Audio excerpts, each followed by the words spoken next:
Hi, I'm Jade Hubner, and you're watching Joburg Today.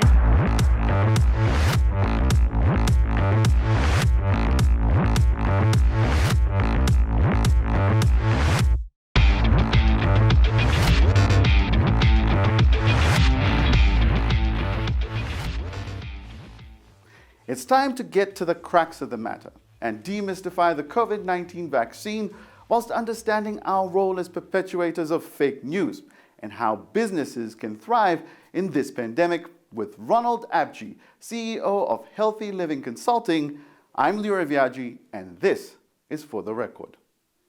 A vaccine is very simple. A vaccine gives you inactive parts of the virus. Inactive parts meaning parts that cannot replicate. A virus is just that, it replicates. That's what happens with the virus.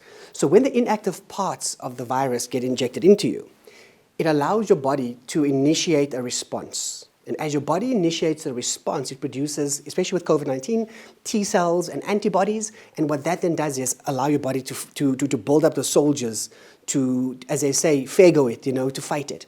So that if and when you do get the virus, it is not as severe, but your body's prepped. So it's almost, it's physiological preparation for something that could happen from a virus perspective.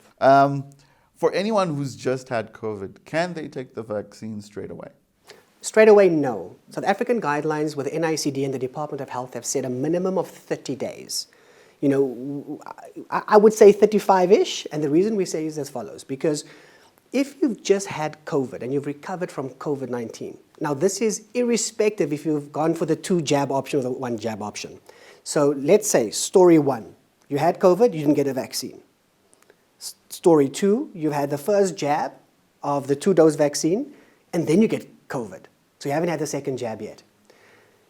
When you look at either of those scenarios, you still need to wait 30 to 35 days, minimum of 30. The reason is this, because your body's already mounted that response and the soldiers and the antibodies to tackle the COVID-19 virus.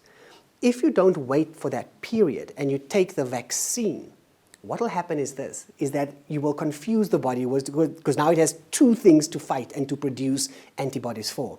So by waiting for that prescribed period, you're actually doing yourself much better good for your health and well-being to be patient. And it's not going to be, it might not be pleasant, you might be very scared, but even if it means you go out of the prescribed duration of the second dose, you still wait 30 to 35 days.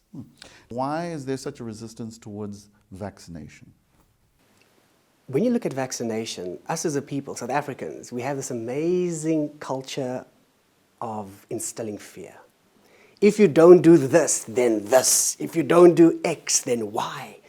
And that is what we are faced with right now. And within fear that South Africans are living with, there's a lot of uncertainty. And fear is a place whereby it's very easy to get caught in the drama, toxic, fearful circle.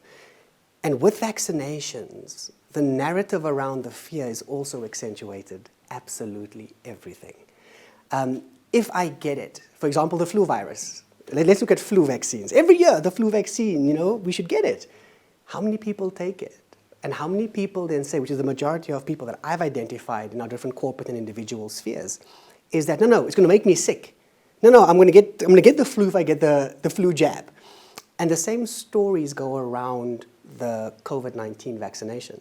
I mean, have you heard the one about magnetism? I mean, people ask me, put a spoon on your arm and let's see if it sticks to your arm. So all of those narratives boil down around one central topic, and that is fear. Fear of the unknown, because it is unknown, we're learning every day, and fear of uncertainty. It's so easy to retweet, to share things on social media from every one of the platforms, even the messaging apps that are available. But that again boils down to a choice. Because if that information to you as you read it, and you can see that maybe the language doesn't make sense, where's the references? Ask yourself some key questions. Because when you share this, like this, or retweet this, whether you've got 10 people following you or 1 million people following you, you have a responsibility on your shoulders. And if you are spreading information that is not factually based, that is almost mythical, that is almost a story, once upon a time, did you know that? Then that responsibility sits on you, not social media. But here's the other beautiful thing. You have a circle of influence, your friends, your family, people that trust you. So how about we try this as a nation? And I'll refer to this because I was speaking to my wife the other day, and she was relaying a story that one of her friends that's, a senior manager in a position and very, highly intellectual, etc., still doesn't believe that COVID-19 exists, irrespective of everything that's out there. And they forwarded an article through. And my wife spent time looking at it and saying, but not like this is wrong and what are you doing? And she didn't condemn them or berate them. She actually brought them in and said, let's look at this article. Where is it from? Where's the research from? And you actually spent a few minutes educating that individual because it's in a circle of influence. And within that process, it's not going to be a flick of a switch. But guess what happened? That person, a few days later, after my wife went for her vaccine, her first jab, asked her, how are you feeling? Rather than, I told you it doesn't work, I told you that. So if we take care to influence those close and nearest to us and are aware of it, we make healthy choices and well-being choices to stopping the spread of fake news. Now let's talk about organizations. The biggest problem that's there is a lot of employees are very worried about the future. How do you then deal with strengthening not only your organizational team, but also planning for the future that's uncertain?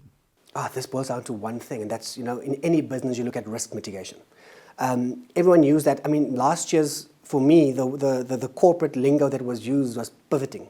Pivot here, pivot there, let's pivot the business. And that was good because you needed to pivot based on the force majeure that COVID-19 brought into our lives, into our work lives. Companies need to accept that we are not in a new normal. This is normal. So within normal, you cannot do things the way things were done previously in looking after the health and well-being of your employees, which are your biggest asset, in order to allow your business to flourish. If you want your business to flourish and survive this period, who was it? Elon Musk said that if you don't go bankrupt during this period, you've done very well for yourself as a business.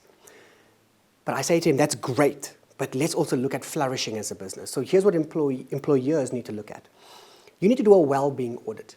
Because what COVID-19 has done is put your biggest asset, your individuals, your people, your team members, the humans in your space, it has put them under a lot of stress and strain. It has brought to the fore well-being vulnerabilities. So change your thinking as a corporate from wellness, which is theory, into well-being, which is the being of well, which is action, and make it relevant to that individual. So do a well-being audit. Identify what are the inner well-being issues and the outer well-being issues. Inner well-being issues being how do they feel, how's their health looking, what are they dealing with? Outer well-being issues, money-wise, legal-wise, business-wise, family-wise, social-wise.